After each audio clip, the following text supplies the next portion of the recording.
What's up? Welcome to a new episode of Movie Schmovie. This is episode number 266. My name is Steve, one of the co-hosts of the show, and I'm joined by... Ronald. And John. There it is. Hello. The three best friends that anyone could ever have. Oh, there it yeah. was. Oh, man. Yeah, man, good to see you guys. We're doing this 2 weeks in a row. We got a Zoom going when we do these episodes to kind of get those beautiful faces. I'm talking about you two, of course. Yes, well, you look awesome as well, sir. in my view here, so it's nice to see you guys. And I don't know, we're going to get together today, I think, just to do some catch-up. We've done some episodes recently where we really have kind of zoned in on, you know, a featured review, or like last week talking a lot about Lovecraft Country. But I know we've watched some random things, and just in the past week there's been some things that have happened, you know, like the DC Fandome, and there's some news that broke a couple days ago. Well, throughout this whole week, but at a couple points I wanted to bring up. So I think we'll just kind of do an old-fashioned kind of catch-up or grab bag or whatever you want to call it. Yeah. Just chit-chat a little bit. You know what I mean? Just chit-chat. Right. Yeah. Not be trying to get to something. The getting there will be the something. Right. Yeah, absolutely. So I guess in the age of COVID and everything, festivals and all things that were physical have now gone to digital, man. And Right. Or to drive-in. My hometown festival, or the drive-in, like, has become like a drive-in thing, and I think that's really cool. Yeah, that's really cool. That is really yeah, although it pisses me off though, because they always have a good lineup. It's the Sidewalk Film Festival in Birmingham, Alabama, and I was hoping they would go online this year, and I was like, oh, finally, I'll be part of the fun without having to fly home or something. But it's really grown. Like, it started around the time I left, and in like 20 years, it's become a really interesting, eclectic festival. They seem to be, they're like an autumn festival. They seem to get some of the movies that like would be here in the spring, and some that we haven't gotten yet. But it's like it's on that cycle of like maybe 8 to 10 months behind all the huge festivals, but some pretty interesting films would come through. So no, I'm always sad to miss it. Cool. So yeah, that's the thing. I haven't done the drive-in thing yet, though. I know some people that have. I guess they just haven't had the movie that would make me say that sounds like it would be fun and worth it. Have you guys like done the drive-in? or just? I've never been to a drive-in. No. In life? No. Oh my What? God. No.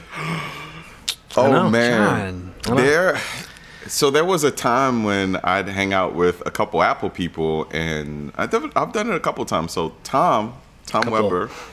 Apple We used to go up a body of water with inner tubes, and like just go down this, I don't know what body, is a lake maybe? I don't know.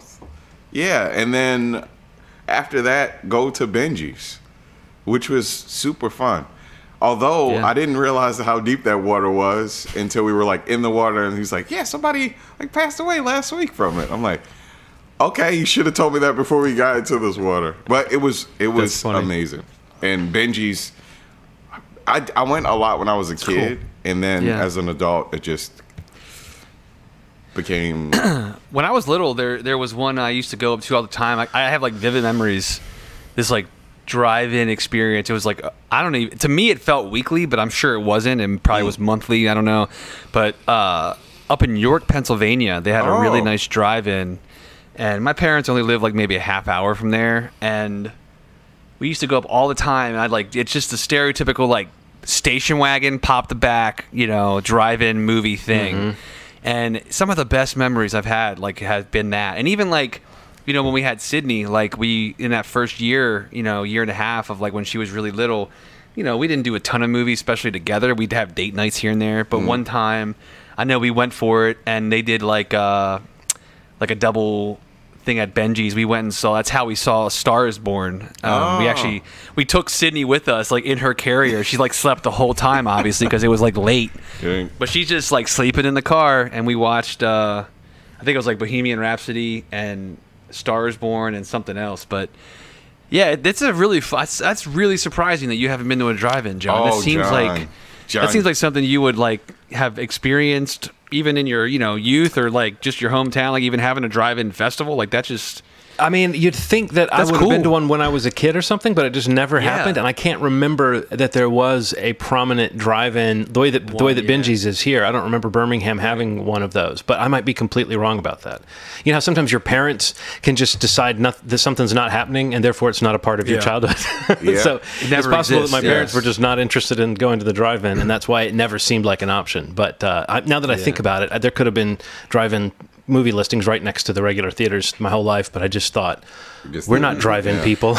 You know, it's like, I think this sounds like something that we need to make Well, happen. yeah. Yes, Like, I think seriously, I man. think we should do this. Even we should try to figure something out. Like the Benji's is easily accessible for all of us. And Yeah, like, yeah. even socially distanced. You Yeah. know, maybe we could go check something. we can out run by there. Charmery first and get our ice cream, and then we can Right, go get the to ice see cream. some that of I it. owe you guys. Yeah, right. You'd be surprised how many Marylanders don't know about Benji's, man. Oh, I'm not surprised actually. Once every It's couple crazy. weeks, I'll have know. a conversation. Somebody's like, "What? There's a what?" Yeah.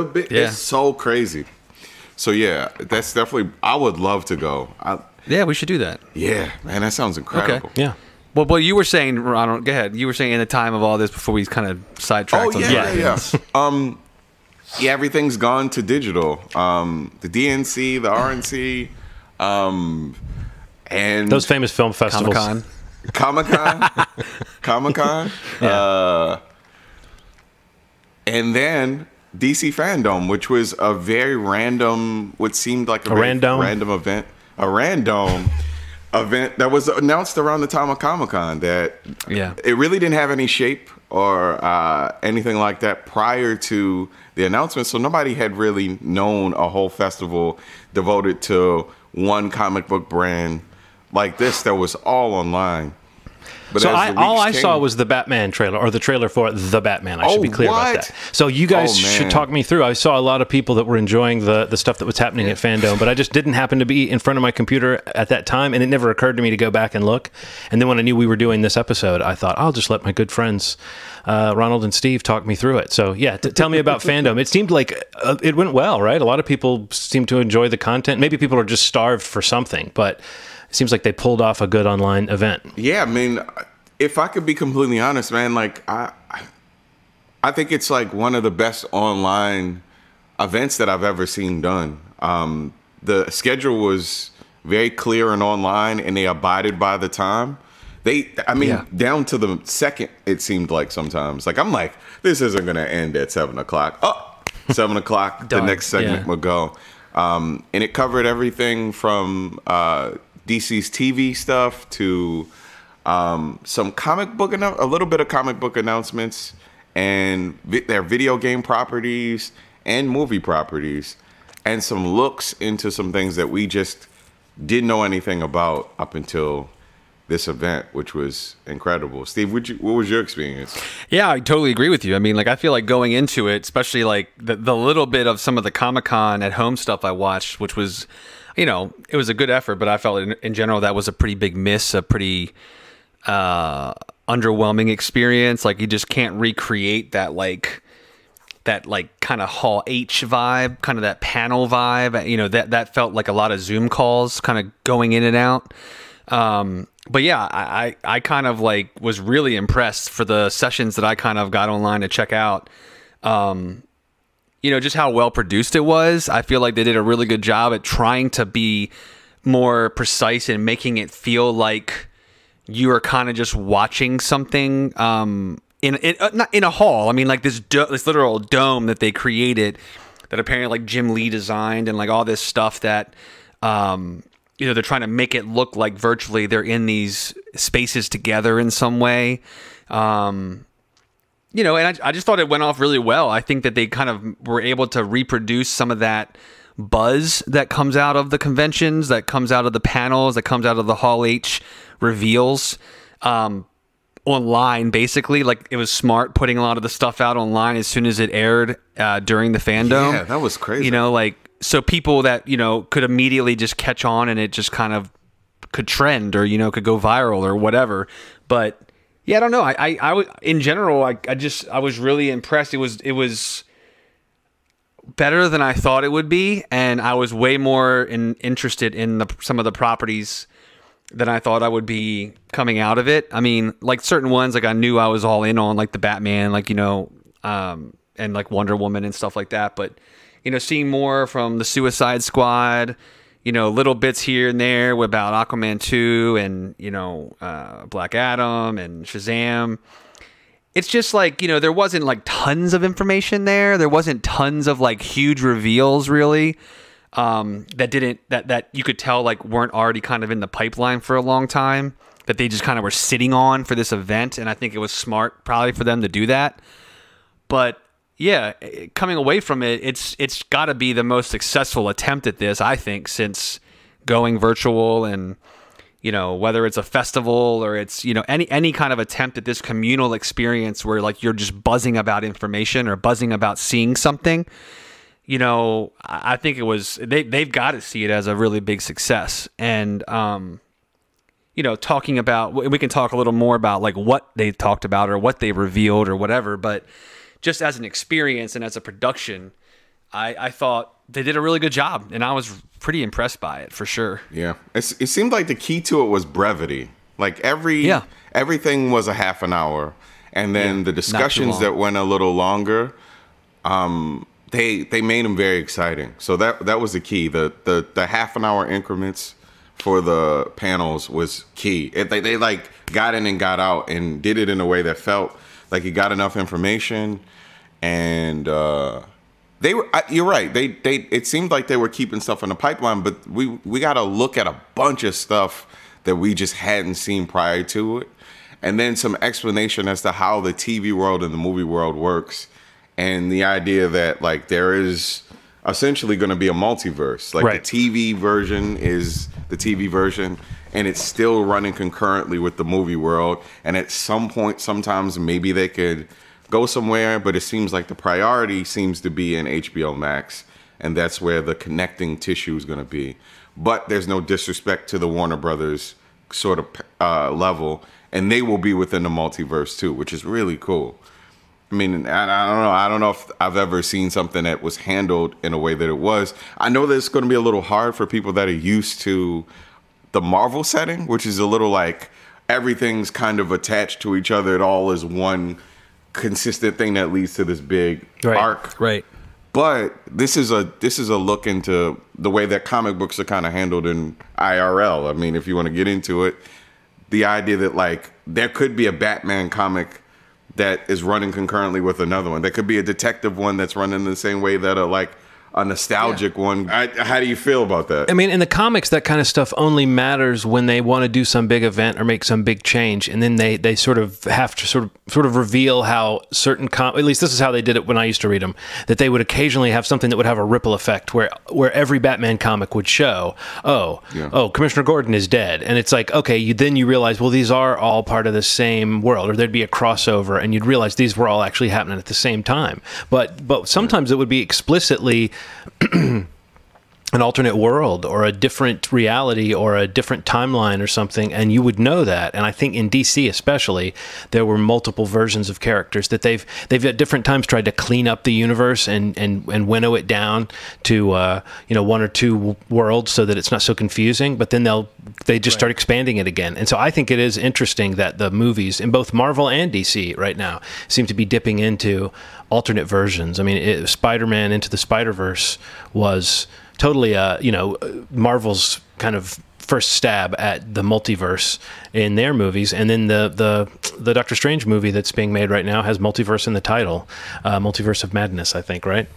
So anyway, I think that this is where they're going with some of this stuff. I think the fact that right now DC is sort of, or Warner's, they're sort of coming right out and saying these are separate worlds, and this is all happening on this world, and this is, they're starting to say some of that stuff, which to me is cool, that they're sort of turning just the realities of multi-platform properties like this and turning it into sort of an in-universe thing, which is to say that there's talk that Ben Affleck is going to be in the new Flash movie. There's talk that Michael Keaton is going to pop up as some version of maybe his Batman. So, I mean, the fact that they're basically going to in some way say all these versions that we've seen are part of this thing that they're doing now, it kind of in a fun way creates the impression that they knew what they were doing all along, when of course they haven't. It's kind of been catch as catch can. But I do think that this offering, just from reading the news that came out of Fandome and just seeing the things that I saw, the clips, and like I said, particularly the Batman trailer,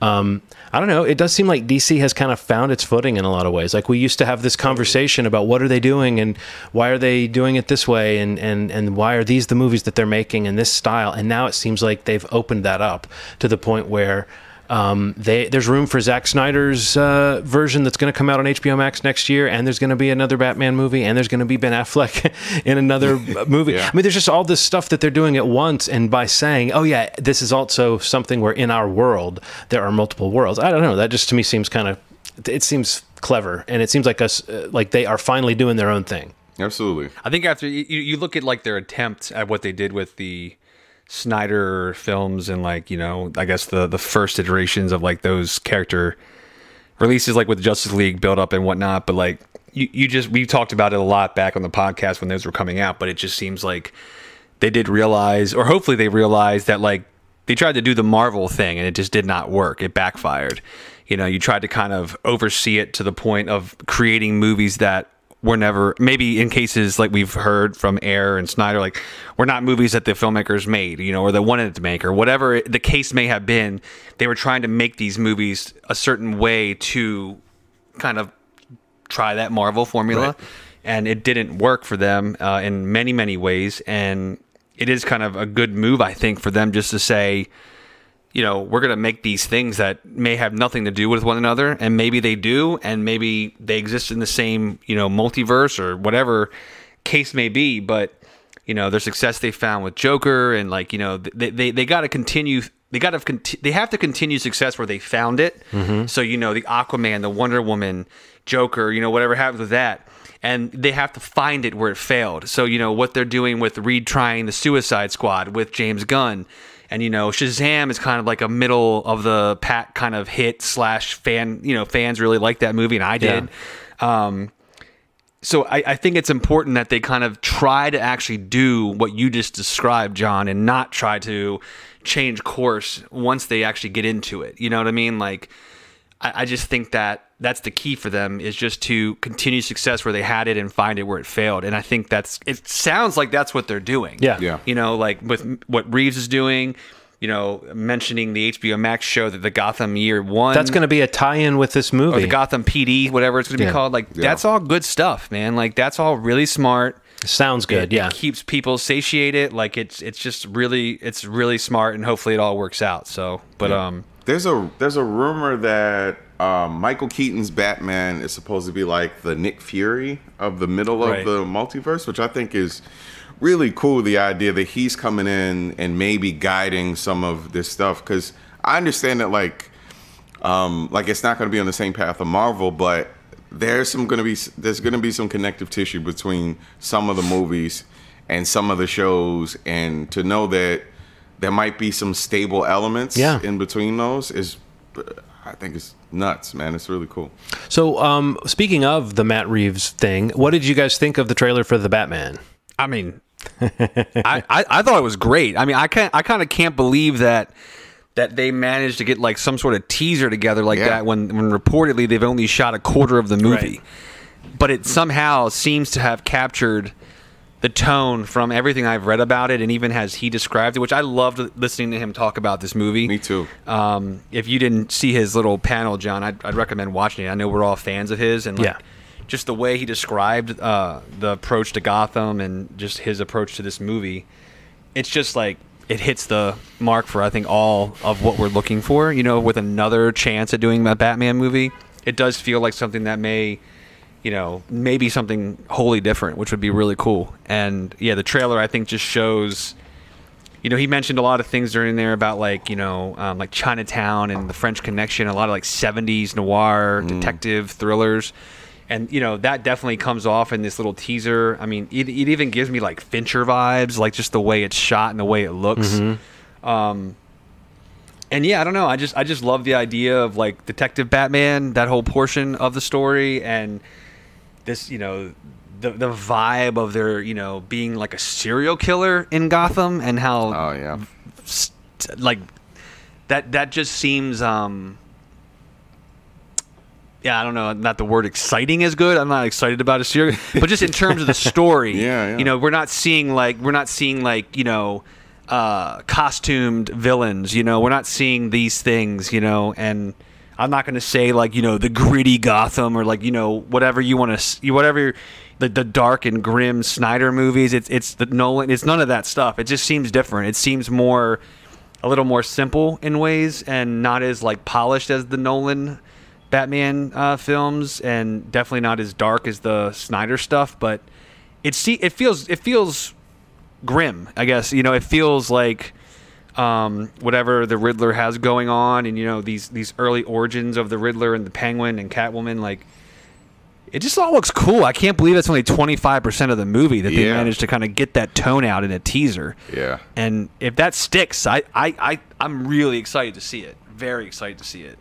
Me too. So I mean, you know, I've been reading Batman comics like on and off since I was a kid, and the detective element is literally Batman. Like, I don't know why that's never but when you see the movies, something's on the wall and he's like, I think that's the Joker, and that's it. That's about the extent of it. He punches a couple people and asks a couple questions, but really what I've known to be, whatever Batman that I've come to know, has some element of him going around busting skulls and asking the questions and figuring things out and maybe making some mistakes.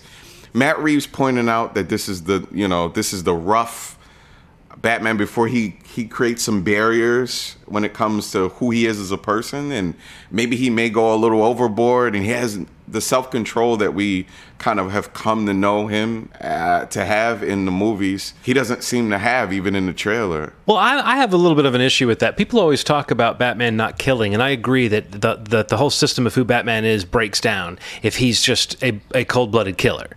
But right. I know that when people say, oh, I can't believe they had him do this in this movie because Batman doesn't kill, it seems to me that he kills a lot of people. We just don't dwell on it. Like he'll knock a car off the road, or, you know, and it's got 3 guys in it, but we don't dwell on their bodies. But I don't know, this whole idea, I think it's funny that Batman, they always talk about how he doesn't kill, but I don't know that I don't know that in the Nolan movies or in the Burton movies or definitely not in the Snyder movies, do they go out of their way to show us him trying not to kill people. I think they do occasionally show him like tying up a bunch of guys or something, or delivering them to the police. But it doesn't, to me, imply that that's what's happening to everybody. But I would say that most superhero movies, there's collateral damage we just are not encouraged to dwell on, where explosions are happening and buildings are falling down. You know, they always make little like they'll show people evacuating, and you can say, oh, I guess everyone got out. But no. So I think the idea that Batman doesn't kill is kind of funny because it seems to me that left and right he's reckless. He's killing people. But yes, I think that idea of a younger, more ruthless. There's that shot in the trailer where he gets the guy down, and then he just kind of decides to pound on him some more. You know, it's the quick little moment, which is a spin on the "Who are you? I'm Batman" kind of moment that we've seen before. So it never even occurred to me. That made me laugh so much in the trailer. It didn't even occur to me that maybe that's a hint at the way the story is presenting, you know, Bruce or Batman, is that he is not yet, quote unquote, decided not to kill people. Have you seen the problem that people have with his hair? Like him not looking polished enough? People keep saying like the first emo Batman, but I kind of think if they think it's the first emo Batman, they haven't noticed Batman before. He's extremely emo. I mean, I get it. He doesn't have like a, you know, that's like a thing that they do a lot of the times in the comic to make him seem like, oh, he's well-to-do. He has a lot of money. He But you know what he looks like in the trailer with his hair kind of flopped over? It reminds me of an old like 40s movie where the guy who's got his hair slicked back gets in a fight and his hair flops down. And you go, oh yeah, I guess these guys with their hair slicked back in these 40s movies, they all have floppy hair. We just don't know it, you know? So to me, it almost felt like it was in that vein. And that's the vibe I'm getting. I will say that, and I think the movie looks cool.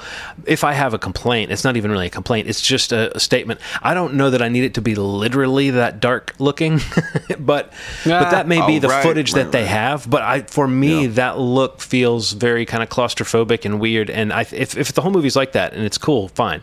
But to me, that look and feel, I like the real world where there's light and stuff. So I hope that it's not just murky.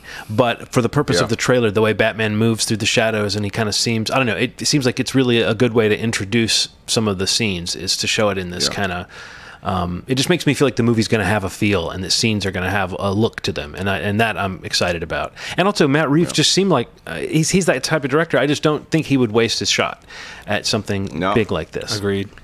And this feels like a very multicultural sort of film. Something came into my head, man. If Jeffrey Wright is black and he's Commissioner Gordon, that means that Batgirl is going to be black. Yeah. Catwoman, black. I just wasn't expecting that sort of thing, and I think it's really The cool. Penguin, I mean, covered in latex. what? Who knew? The fucking Penguin, unrecognizable. So we're sure that's him. We're sure that's Colin Farrell Yes, in it crazy is absolutely makeup. him. Yeah, I they've guess. confirmed I that guess it's I him. get it. I mean, it's like if an actor wants to transform and it's something new and something you can't see anywhere else. But I do also wonder what's the take on the character that we're going to get. And frankly, from what you said, Steve, about this, if this is actually 25% of the movie, to me means that maybe Catwoman, Penguin, Riddler, all these are actual characters like through the movie and not just cameos. Because when you hear all those people are in this movie, it sounds like, well, somebody's going to be a cameo. But if they've already shot that much with everybody that they had at least some footage to use, that makes me wonder if maybe we're going to get this view of Batman's world that we've never quite gotten in one movie before, where it's like we are thrown into a world where a lot is already established and a lot of characters are already in action. That just kind of feels like that kind of year one period. I'm not as interested in Batman turning into Batman, but I am very interested in that kind of a young, lean, as we've said, a detective, a guy who's going around, poking around and hasn't quite established himself so much. I do think that's cool. And so to think that some of his rogues gallery is already going to be present, I like that take versus some of the movies we see where it's like, oh, one at a time, his rogues, develop and come out of the shadows. So Sure. But yeah, who knows what to expect? I don't want to see his parents get killed. Somebody did a simultaneous video of all the scenes where his parents died in all the iterations, like the movies, the cartoons, and it's too much, man. It's over like 10 times we've seen on screen of this same scene over and over and over again. Sometimes multiple times with pearls. For some reason, pearls seem to be like a thing where You got to watch them fall in slow motion. yes. In the puddle of blood. And it's like, come on, man. We can't. I don't think he's going to do it, though. No. I'm gathering that he's just, all the cliches he seems to be turning left at. So any other news? I was going to mention, it was announced, I think today or yesterday, since we talked about Tiger King so much when it came out, that the series, I don't know if you guys saw that, the series that Kate McKinnon is kind of starring in, and also I think she's an executive producer on it, but that it's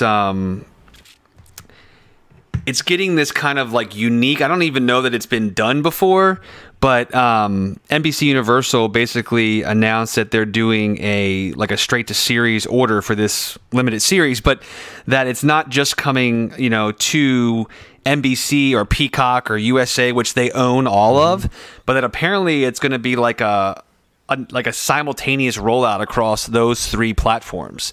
Oh, wow. So if you're a broadcast, if you're a streamer, or their basic cable channel, that whatever NBC Universal has, there's going to be some version of this movie or this series, or I don't know if it's going to be a weekly thing if you have broadcasts, or if you have Peacock, if it's going to be, I don't know how they're doing it, but apparently it's kind of like I don't think it's been done before kind of thing from what I was reading, that this series is going to be one of the first attempts that they do this for, where it's going to go across the board in terms of all the platforms that they have for original programming, which is kind of crazy if you think about, just the idea of what over the top stuff has become, like Peacock and Apple and all these things that people just sign up for directly, that, I could belong to Peacock, my parents could watch, NBC, and, my brother could watch USA, the network, the basic cable network, and all watching the same series as it rolls out, which is kind of crazy. That's really cool. And interesting. And it kind of just, I think, is showing how they're trying to leverage, what they own. Like this is an example of a conglomerate that has all of these channels under one umbrella. So, you know, instead of having it and saying we're going to take this to Peacock, this is a property that they think is kind of like a multi-bracket item, like where it needs to be available everywhere, so that this is something that is like one of our landmark or our marquee titles that we have. And it's apparently this is the one that they're doing it for, a straight to series. You do order. it with movies; they're available in different outlets owned by different companies. You do it with music, especially nowadays. You know, like, and I'm getting ready to put something out, and I know when you put out your stuff, Ronald, too.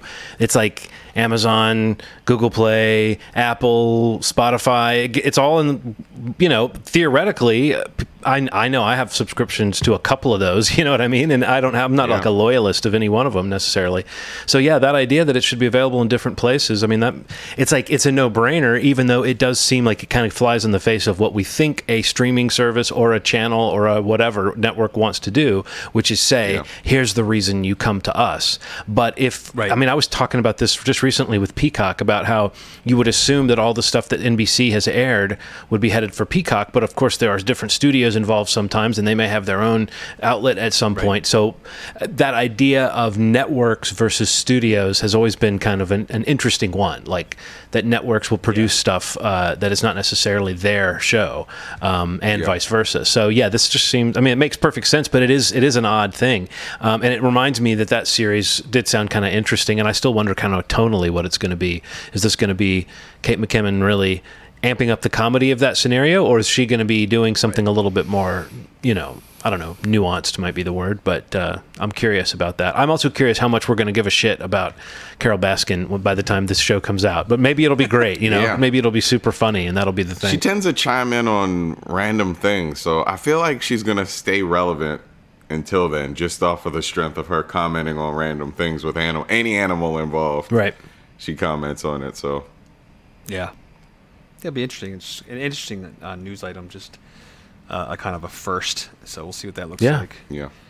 I don't have anything. I mean, I guess we could just check in a little bit of other stuff that we've watched this week. Have you guys checked anything out that, you know, we're not going to be talking about on future podcasts? A lot of what I watched is stuff we're doing for future shows. Yeah, same. But we have finished our Community rewatch on streaming and have moved on to Last Man on Earth, rewatching that. And honestly, first episode, the pandemic starts in 2020. I know. And we just finished the second season, which I don't know if you remember, once Jason Sudeikis came on the show as Will Forte's brother, Mike. I mean, it's a funny show, but it had moments of real pathos. And the way they handle the whole, like, people dying from this disease is grim, and almost feels like that was one of the guiding principles of that show, was going to be that they're going to have this very slapsticky situational comedy, and occasionally they're going to remind you that the reason all these characters are this ad hoc family is because they're somehow immune, or as we now know, maybe they were asymptomatic carriers. I actually think I read somewhere that that's where they were going for season 5, was going to be them getting amongst a group of people and infecting and killing them, but all of them surviving. So revealing that they weren't just immune, they're asymptomatic carriers. But when I heard Will Forte reveal that, I was like, oh, that sounds like a situation where he knows there's not going to be a follow-up movie or a follow-up series, because he's telling what was going to happen, you know. Right. Anyway, it's been very poignant and odd, and very much like the experience of rewatching Community. It reminds me of, like, oh yeah, I loved that show when it was on because it was fucking great. Last Man on Earth has got some fantastic comic performances in it, a great ensemble. I've said it on the show before, but it's been a few years maybe.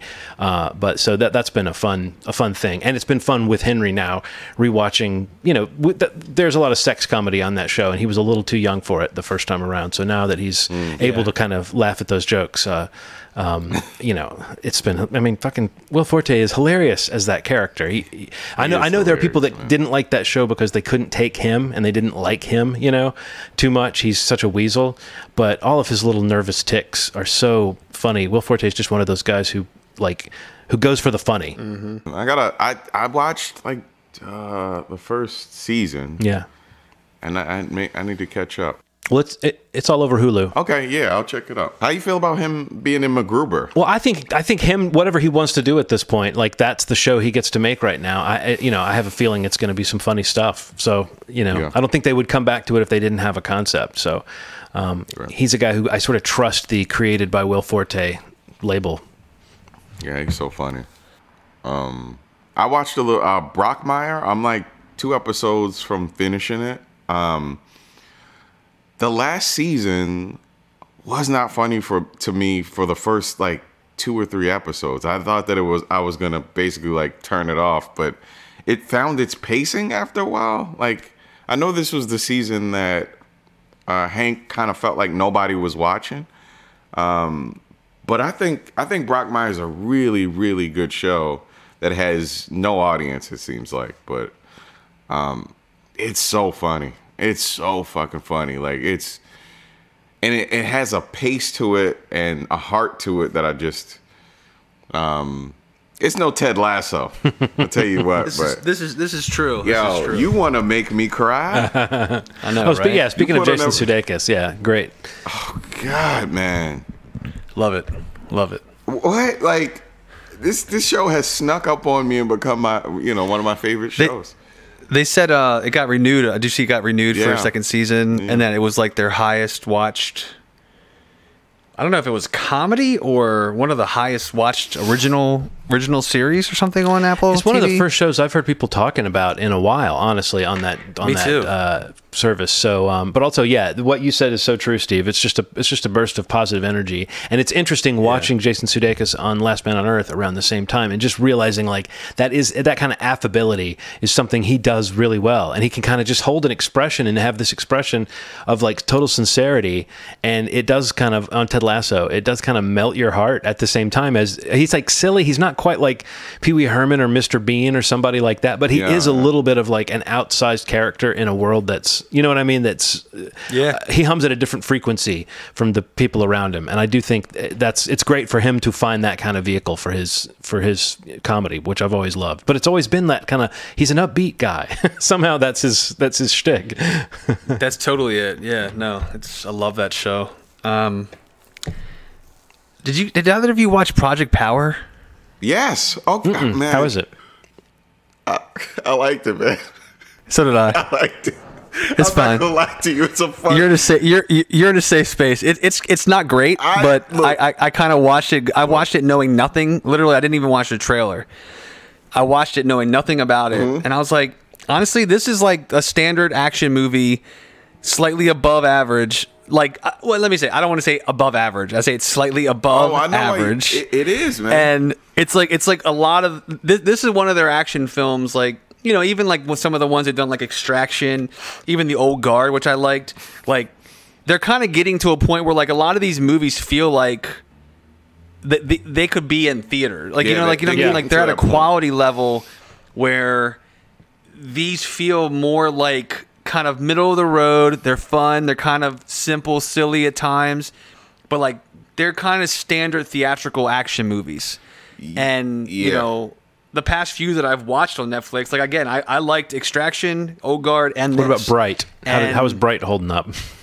Bright is horrible. Yeah, I don't like Bright, but I mean, also the 3 I mentioned though have come out in the last like 3 months, so I think they've changed. Bright though was maybe the first thing Netflix did though that felt to me like, oh, they're not just going for that prestige market; they're going for the pulpy, blockbuster. Anyway, but no, I know it's not part of what you're referring to, which is this recent spate of like, especially in this new era, these are movies that feel like they could have and might have been theatrical movies, but the fact that now happens on the home scale is interesting, and it is something kind of new because these aren't cheap looking movies. No, and you know, I think that for the most part the movie works. It's got an interesting idea behind it. It's pretty simple. It gets silly at times, and you know, some of the acting is not great, but in general, like Jamie Foxx, Joseph Gordon-Levitt, you know, like I'm not sure the young girl, the lead, the other girl. She's not a young girl.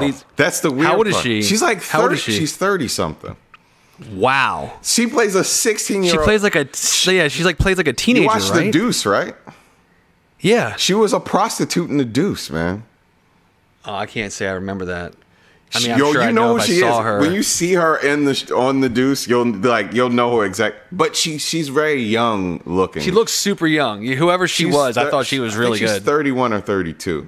Oh, okay. God. What's really interesting about this movie, which is a problem with a lot of the movies that they put out, is they're very hard to describe in 30 seconds. Project Power can be described in 30 seconds, and most people who like action movies will say, at least, oh shit, I'll give that a try. I mean, it has kind of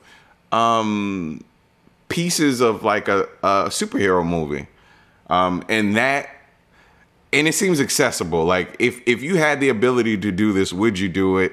And how would you? What do you think your power would be if you took this drug that could give you magic powers for, was it 5 minutes? I think so. Yeah. Yeah. So it's just that concept alone, and seeing what happens to each person, because a different thing happens for each person when they take the drug. Yeah, and you don't know what your power is. It's incredible, man. It's one of those things, like, when you see it happen to somebody, you're like, what the hell's going to happen? And there's going to be a second one. It feels like there's going to be a second one. It's good enough of a concept that it doesn't feel like it's restrained to this whole, like, it's a good action film. I really enjoyed it. I had a lot of fun. I'd watch it again. Yeah, it's interesting because, like, the guys that made it are the guys that did what did they make? They made like Paranormal Activity 3, the really good one, like that had like the camera on the fan, that whole shot. Remember that? Yeah. Ariel Fisher and Henry Juice. They did Catfish. Okay. That's also, where I know them from. Yeah. But just like a random, but kind of like Ariel Schulman and Henry Juice, like kind of like a random thing though. Like it's like this is like a pretty high concept action movie to go from Catfish to Paranormal Activity 3. I think they did the fourth one too, to this. But I think they also did that Dave Franco movie Nerve. Do you remember that? I watched a little bit of Roberts. Yes, that's the one with all of the games, like that actually wasn't that bad of a movie. It wasn't that bad either. But yeah, I don't know. I was just curious what you guys, if you saw it, because man, I liked it. It's apparently doing really well on Netflix. It's like every time I look, it's #1. But I liked it. We did that as our movie night last Friday with my buddy across the country, and who lives across the country rather, and all of us liked it. Like for the most part, like we were surprised. It was kind of, again, just a kind of silly, not even silly, just a fun action movie. Yeah.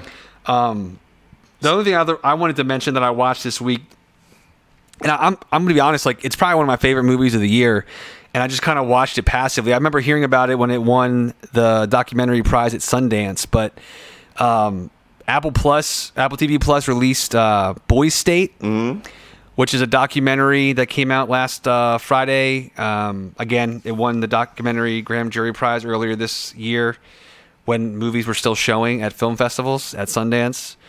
And it's basically about this event that takes place in Texas. I think they do it in other states throughout the country, but the American Legion basically puts on this thing called Boys State, where in this case in Texas, there's 1,000 young men, ages like 16, 18 that are selected. They interview, they come to this event, this convention type of thing, where they basically, in some sort of little bubble, they recreate a political party system. They're basically learning about the political system. They are competing against one another or different, they have a Federalist and a Nationalist Party that they are members of. They're assigned to randomly.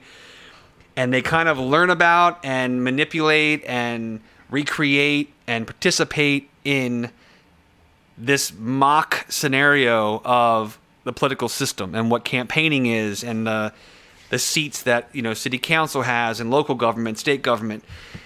Again, I'm not political in general. I don't know much about. I'm not very well versed in politics. I don't understand truly all the machinations of how people get elected and a lot of that stuff. And the documentary is really great and not really spending too much time on that stuff. It's enough that you can understand what these boys are going through. But I think the real kind of unique thing and what made me really enjoy it so much is just like the way it follows some of the characters. Obviously in a standard kind of, documentary approach, there's like 4 or 5, kids that they follow through this whole experience, which I think was filmed 2 years ago. So out of 1,000 kids, they're following a handful of them, and different morals, different ethics, different stances on platform. Like they have all these. These kids are not very similar, but it's just a really kind of good look into what, and good and bad, what the future of this country can look like, because, unfortunately, in some ways, most of these kids in this movie, this is what they want to do, they want to be a part of the political system, and the future of politics can look a lot like them, unfortunately. In some ways, like I said, I mean, it is talked about briefly in the movie that there is they do hold a separate thing for girls, I guess it's called Girl State, that they sponsor the same kind of thing, and one of the kids makes a point to be why isn't just it called People State or Human State, why are there, so there are good conversations in the movie about things like that, and hot topic conversations that come up in the movie multiple times. But there's one kid in this story who kind of, I guess I'm sure is probably going to come out of this as the one that most people that see it are kind of talking about. But this kid named Steven Garza, young man from Texas, kind of, immigrant, and he is or his family, I think he's U.S. born, but just his story and his place in the movie is he's just incredible. I would vote for this kid if he was running tomorrow, and he's running for one of the main, the highest positions in the film, in this mock, thing that they create, which is the governor of their party. But, again, just like Project Power, I didn't really know anything about it. I didn't even watch the trailer for it. I just remember hearing about it at Sundance, and, just incredible. It's a really, really great documentary. It will for sure be nominated for an Oscar. Between this and Crip Camp, I think there's two docs that are probably surefire nominees, for Oscars next year. But you guys should definitely check it out if you have time. It's on Apple TV Plus. Again, I'm not into politics. That's not what hooked me about this.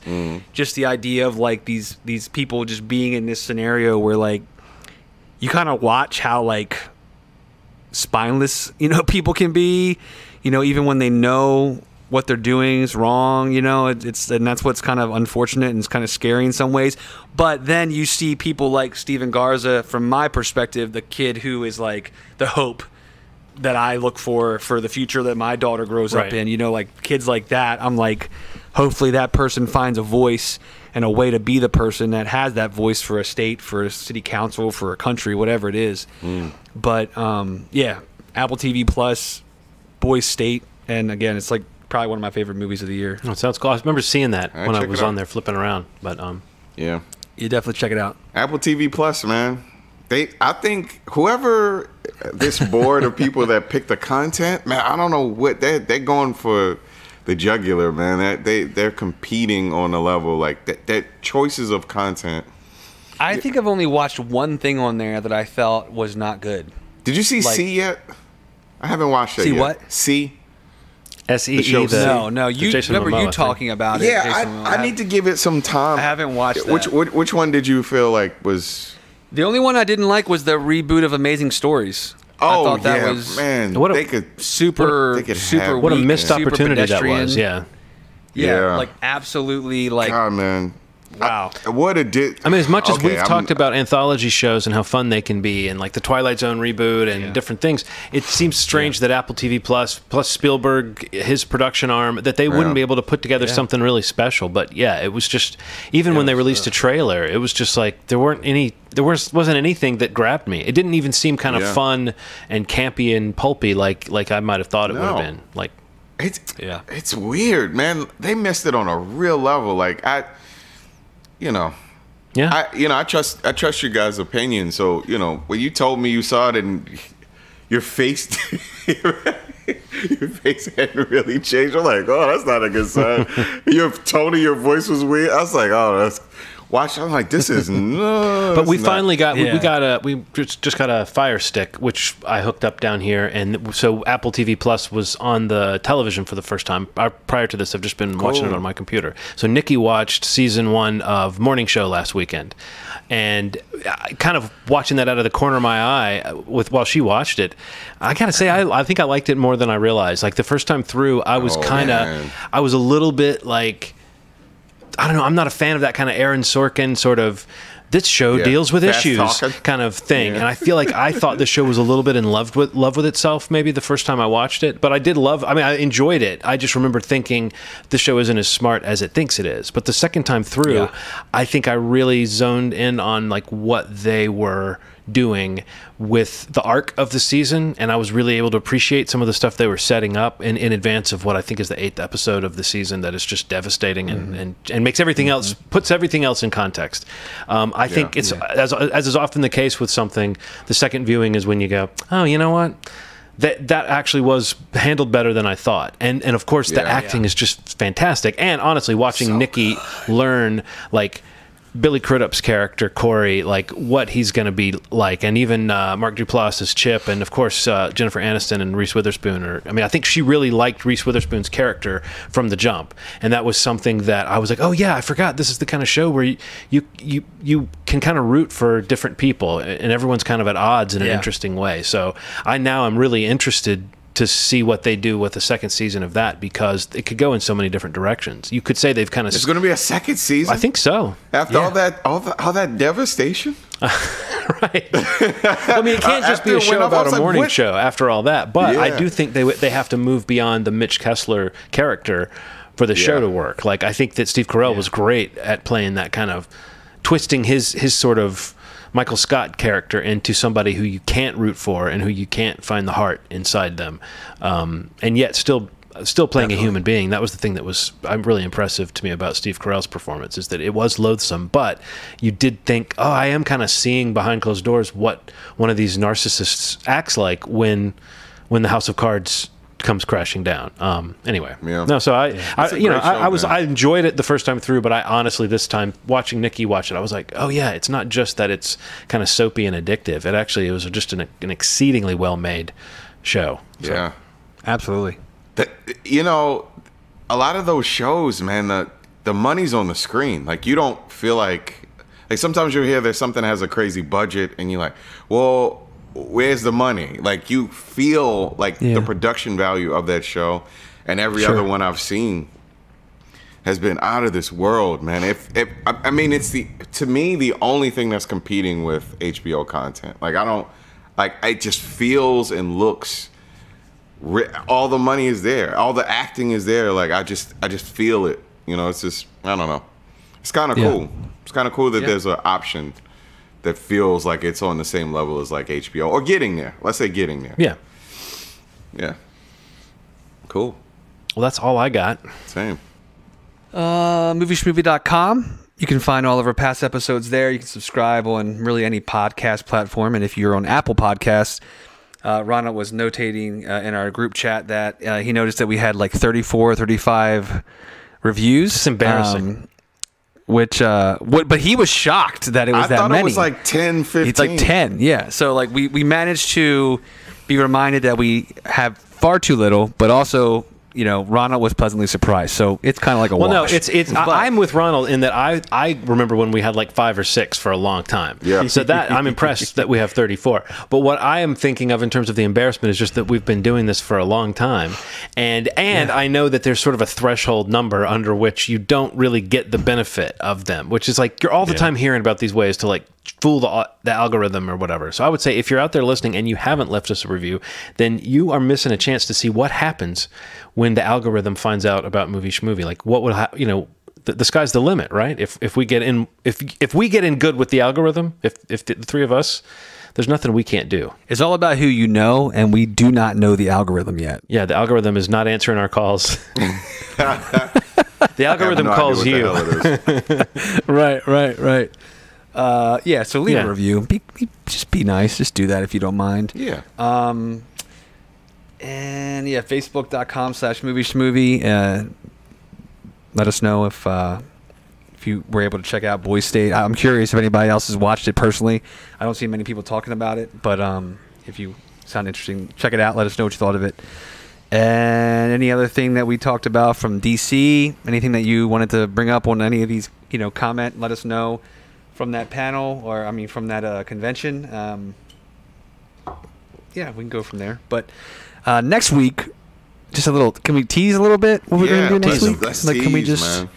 So, On next week's episode, we're going to be doing an early review of the Lionsgate film Antebellum, which is another title that initially had a planned theatrical release, and Lionsgate has decided to go the PVOD route. I think, I don't know if they're releasing it in theaters. We'll figure that out before we do the review. But I don't know if it's getting like a limited run like some of these titles are getting, like in countries where theaters are open. But here, at least in the States, they're going the PVOD route, and we were able to see the movie. So we'll be talking about that next week on the podcast. So definitely tune in if that is interesting to you at all.